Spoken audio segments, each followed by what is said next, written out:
Kasuka talaga. Yung mga ginagawa ng mga hayop dun sa ICC.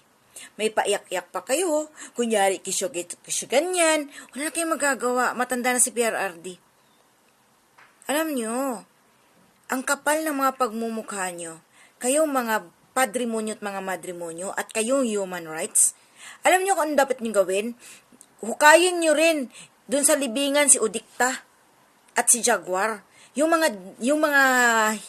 talagang sikat na mga drug lords, hukayin nyo. Dalhin nyo dun sa ICC. Namatay sila sa war on drugs. Tapos dalhin nyo rin yung mga paruhinog. Gamitin nyo yung witness. Oo.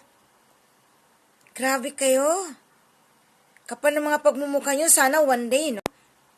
Alam nyo, sa totoo lang, noong 2014, panahon ni Noynoy Aquino, nung sumali ako dyan sa Maynila, sumali ako dito ako nilagay sa Tondo, Dangwa, Tondo, Blumentritt at Tayuman. Yang area na yan. Galit sa akin yung isang taga-PDEA kasi sabi niya, girl, grabe ka. Pati ba naman yung buntis na may anak? 2 ang anak niya. Ang isa maliit pa. 7 years old, hindi nag-aaral. Ginagamit pa yung bata para kuhanin dun. Dun ko sila nakilala sa Blumentritt. May nagtitinda doon na limonsito. Tapos kukunin niya yung shabu doon. Dadalhin niya dun sa tatay niya.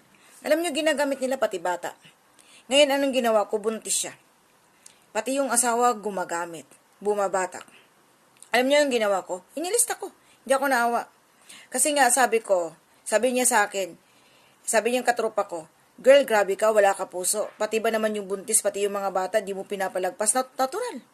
Di ko talaga palalagpasin dahil galit ako sa mga adik.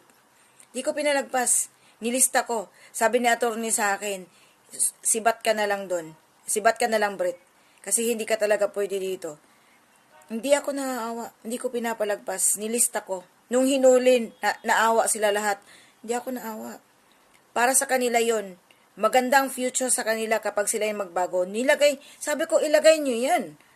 Pag hindi nyo dalhin dun sa rehabilitation center, ibig sabihin nun, pababayaan nyo na magiging masisira ang buhay ng mga bata na yan, pati yung binuntis niya.